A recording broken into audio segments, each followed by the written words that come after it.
This is Infinix Smart 7, and today I will show how you can configure and use the nearby share feature on this device.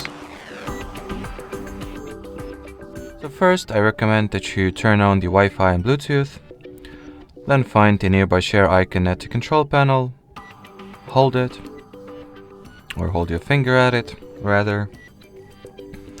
Then, in order to activate the feature, toggle the switch.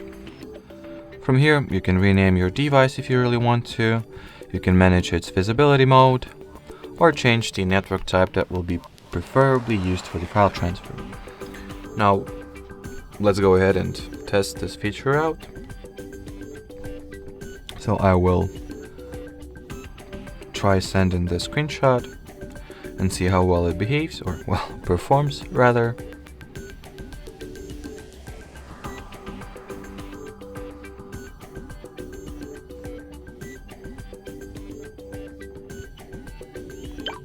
So as you can clearly see, the image was sent and received successfully. So that will be it for this video. Thanks for watching, and bye bye.